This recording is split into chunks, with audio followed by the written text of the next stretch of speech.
Picture this. It's Monday morning in Europe. Two receptionists, both starting the exact same shift at the exact same time. Let's call them Maria in Malta and Yana in North Macedonia. Maria is sipping a quick espresso overlooking a limestone street in Valletta. By the end of her day, she'll have earned about $60. Now, let's go to Jana. She's in Skopje, probably lingering over a macchiato, looking out at Vodno Mountain. After the same 8 hours of work, she takes home $20. Same continent, same sun beating down, but one earns 3 times the cash. That single stark difference is a fault line that runs beneath every part of your life.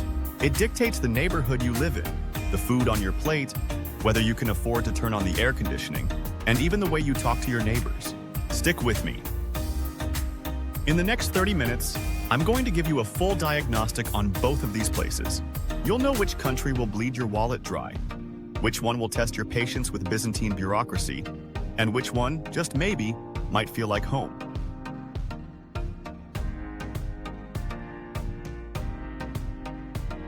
I'm Chris. I'm not just a tourist. I've lived it.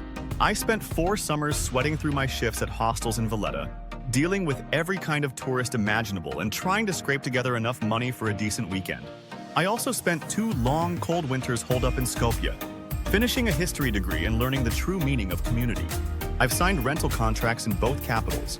I've navigated the soul-crushing paperwork in both languages, and I've done the awkward dad dance at their national festivals.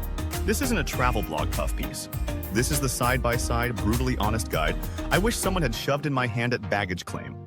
We're going deep on money, housing, food, the social vibe, and the infuriating paperwork. But more than that, we're getting into the tiny daily realities no one ever warns you about. The stuff that truly makes or breaks the experience.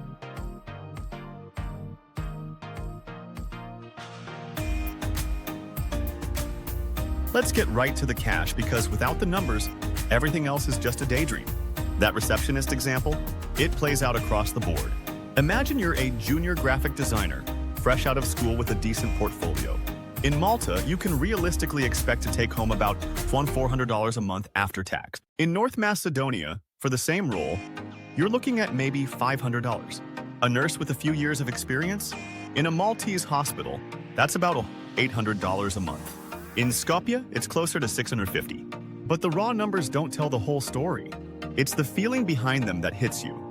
In Malta, if you're smart, you get a flat share, you learn to cook, you avoid the $15 cocktails by the harbor, you can genuinely save $300 or $400 a month. And that's a flight home, a weekend trip to Italy, a real financial cushion. In North Macedonia, after paying your bills, if you manage to put away $100 at the end of the month, you feel like a financial genius. You're high-fiving your own reflection in the mirror. The job market itself is a different universe. In Malta, unemployment hovers around 3%. It's so low that businesses are constantly scrambling for staff. I've seen bars literally sponsor visa applications for baristas from outside the EU because they just can't find enough local staff. If you have a pulse and a willingness to work, you can find a job in Malta. Now, flip the coin. North Macedonia's unemployment rate is officially around 13%, but it feels higher. The country is full of brilliant, educated, multilingual people, but there just aren't enough desks for them. I have friends there with 2 degrees, master's degrees, who spend their Saturday nights driving taxis, not as a side hustle, but as their main source of income. It's a quiet tragedy of wasted potential. But here's a plot twist: taxes. On the surface, Malta looks steeper. The top income tax rate is 35%, which sounds terrifying. But the reality is, most expats fall into the 15% or 25% brackets, thanks to various schemes and how the progressive system is structured. North Macedonia, on the other hand, boasts a beautifully simple 10% flat tax on personal income. Let's make that concrete. A friend of mine, a remote software developer, was living in Gzira, Malta. On a good month, a $4,000 salary would leave him with about $3,000 after taxes. He moved his base to Skopje. That same $4,000 salary now leaves him with $3,600. For him, that extra $600 a month was more than enough reason to swap the island for the mainland.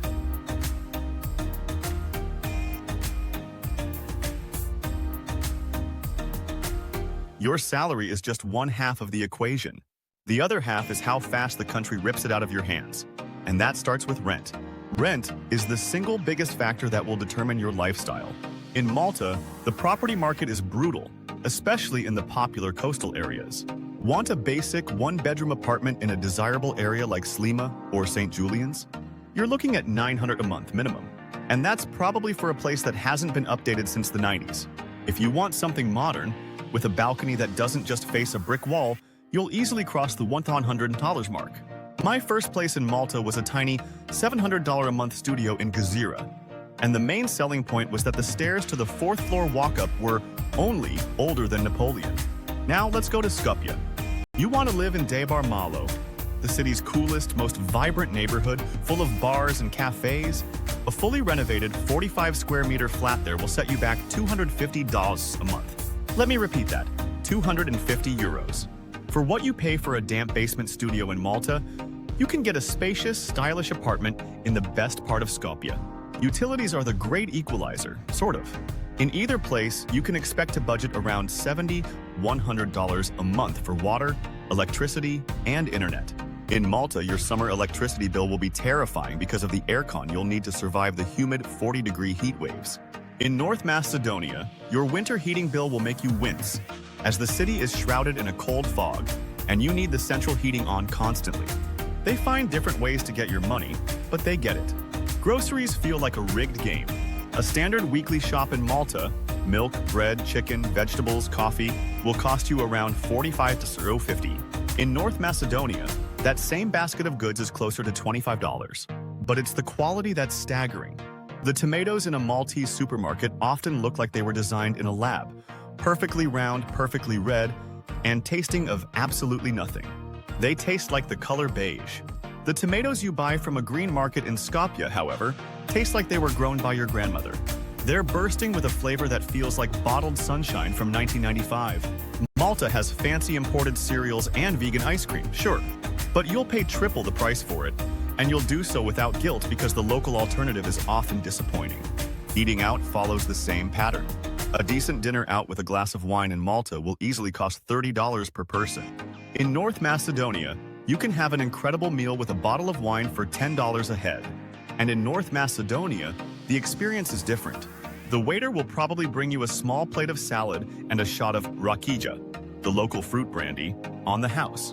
That's not an upsell, that's just a Tuesday. It's a gesture of hospitality that is slowly being priced out of existence in Malta. And finally, transport. This is the cost that sneaks up on you. A monthly bus pass in Malta costs around £25.30, which seems reasonable. But the buses are so notoriously unreliable that many people give up and buy a car. A used Peugeot or a Japanese import can set you back $7,000. And then you have to deal with the soul-crushing traffic and the impossible quest for parking. In North Macedonia, a monthly bus pass is similarly priced, but the system is more functional. Petrol is cheaper, the traffic is lighter outside of rush hour, and nobody judges you for being on the bus because it's a normal, practical way to get around.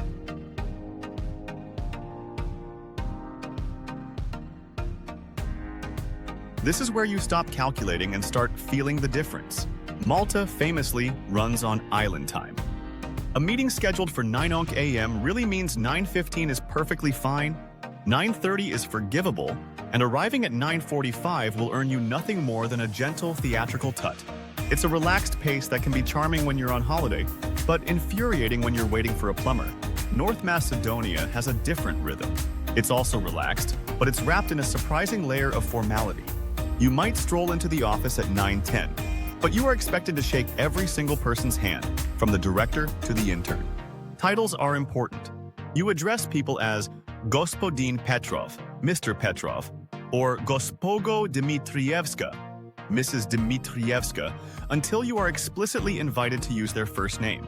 There's a deep respect for hierarchy and seniority, but this formality is woven into a culture of deep personal connection. I once got $50 off the price of a second-hand bicycle in Skopje because I spent 20 minutes asking the seller about his mother's recent knee surgery and genuinely listening to the story. In Malta, that would just be weird. Coffee is the central ritual in both societies, but it's practiced in completely different ways. Maltese cafes open at the crack of dawn, around 6 a.m. It's a functional affair. You stand at the counter, down a strong espresso, scroll through your phone for 5 minutes, and you're gone. It's a caffeine delivery system. In North Macedonia, coffee is a sacrament. Cafes don't get busy until after 8 a.m., and the act of drinking a single macchiato can be stretched to last 3 hours, involving multiple water refills, endless conversation, and the dissection of at least 3 different conspiracy theories. It's a social institution, not a quick fix. And then there are family gatherings. In Malta, family is central, and Sunday lunch is the main event. Skipping it requires a valid medical certificate or a documented act of God. It's a loud, joyful, multi-generational affair that you are obligated to attend. North Macedonians take this to another level. They do Sunday lunch, but also Saturday dinner, and they celebrate every name day for saints ending in Slav with a feast. If you're invited, you're not a guest. You're a participant. They will feed you until you physically cannot move. And just when you think you're about to be rolled out the door, they will hand you a stack of plastic containers, usually old ice cream tubs, filled with leftovers to take home. It's an aggressive, beautiful form of hospitality.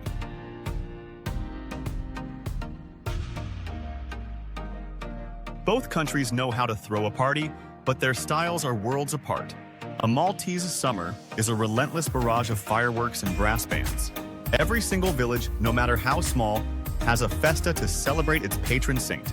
These events run for a week, culminating in a weekend of pure chaos. The streets are draped in damask tapestries and lights. Marching bands parade through the town at noon. People eat pastizi, flaky pastry pockets, and nougat from street stalls. And at 2 a.m., the sky explodes with a fireworks display that could rival a small war. You don't need an invitation. You just follow the sound of the trumpets until someone hands you a beer. North Macedonia's celebratory peak is in the spring and autumn.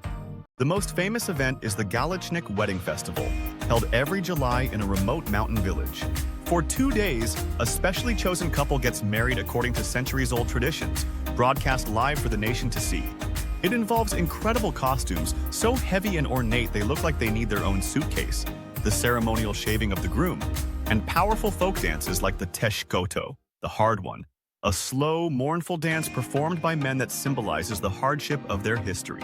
On a smaller scale, villages host Jumbas nights, which are essentially open-air parties in a kafana, a traditional Balkan tavern. Uncle Dragan will be on the accordion, and Aunt Bilge's roast lamb is available to anyone within earshot. Religious holidays are a big deal in both places and shut everything down. In Malta, Good Friday is a somber, dramatic affair, with hooded men carrying heavy statues of Christ through silent, floodlit streets. Christmas is a family-centric marathon of eating. North Macedonia, being predominantly Orthodox, celebrates Easter with a unique tradition of cracking red-dyed eggs. The person with the last uncracked egg is said to have good luck for the year. It's like a cage match, but with eggs. Christmas here is also a major family event, but it feels less commercial and more deeply traditional.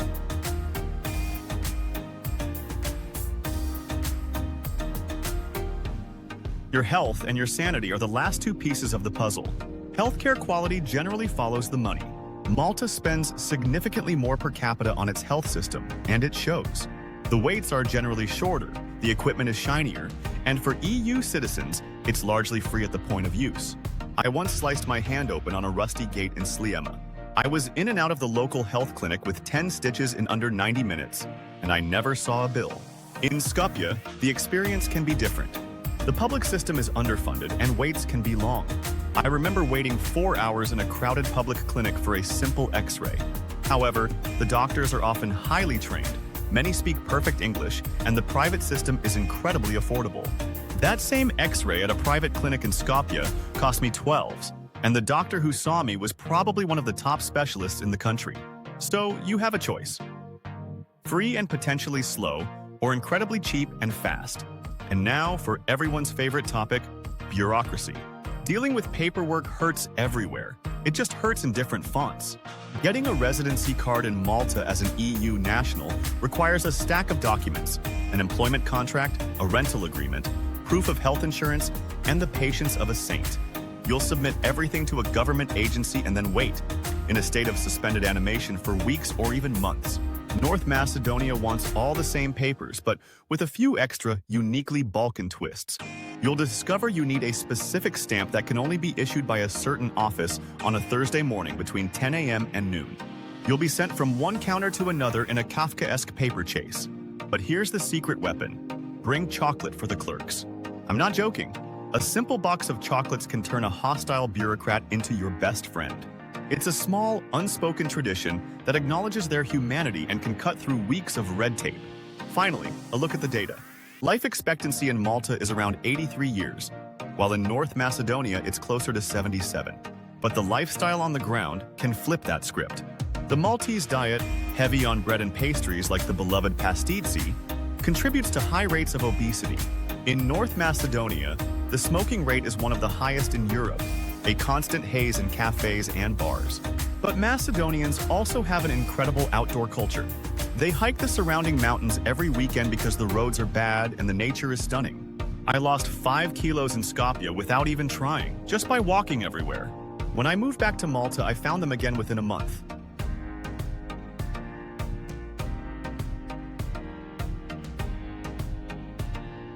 Let's boil it all down. Malta pros. The salaries are significantly higher. English is an official language, so there's no language barrier. You get 300 days of sunshine a year. The healthcare system is robust and EU standard. And if you stick it out, you can get an EU passport after 5 years of residency. Malta cons. The rent is astronomically high and can consume a huge chunk of your income.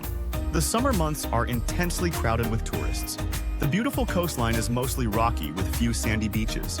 And the bureaucracy operates in slow motion, which can be maddening. North Macedonia. Pros. The cost of living is incredibly low. You can rent a beautiful apartment and eat out constantly for a fraction of the cost.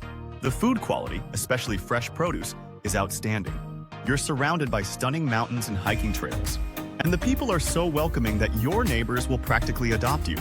Cons. The wages are low, making it difficult to save money or travel internationally. The winter smog in Skopje can be a serious health concern. And as a non-EU country, your options for cheap flights to the rest of Europe are much more limited when you need a break.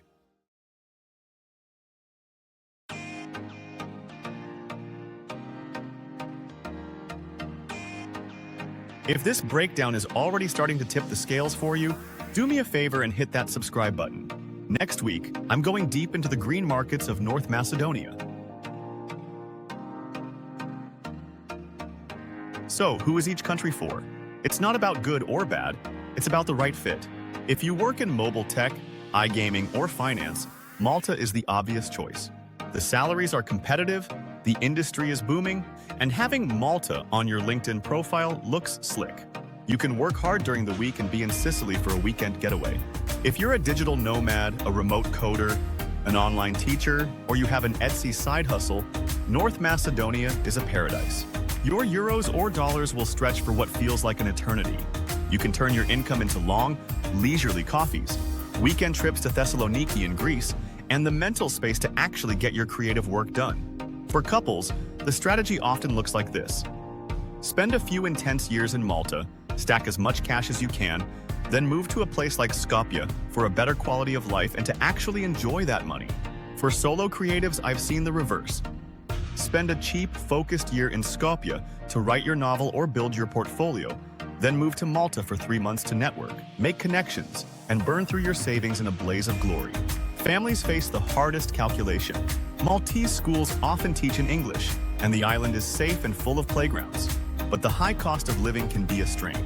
North Macedonian schools are cheaper, but resources are thinner, and your children will need to learn Macedonian. The upside? A powerful sense of community, with cousins living just down the street and grandparents who are more than happy to spoil the kids every single weekend.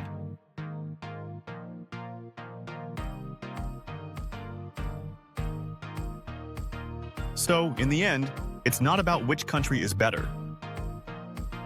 It's about which set of compromises you're willing to live with. It's about choosing your preferred mismatch. Malta rewards your hustle. It gives you higher numbers in your bank account, but then it taxes your soul with $9 cappuccinos and traffic jams that make you question your life choices. North Macedonia rewards your curiosity. It gives you the gift of time and community, with neighbors who insist you eat more and friends who will talk with you for hours. But then it tests your lungs with thick winter smog and your ambition with a stagnant job market. If you need money and career progression right now, Start in Malta. If you want time and a richer daily experience right now, start in North Macedonia. Still torn? Then do what I did. Spend a season in each. Live like a local, not a tourist. Keep the receipts, both financial and emotional. And then, let the numbers and your gut tell you where you belong. Now, I want to hear from you. Drop a comment below. Tell me which country's challenges scare you the most and which one's rewards excite you. I read and reply to every single comment, usually with more detail than anyone asked for. And if you're seriously considering a move and need the nitty-gritty on visas and residency permits, the very first link in the description below is my step-by-step roadmap. Good luck!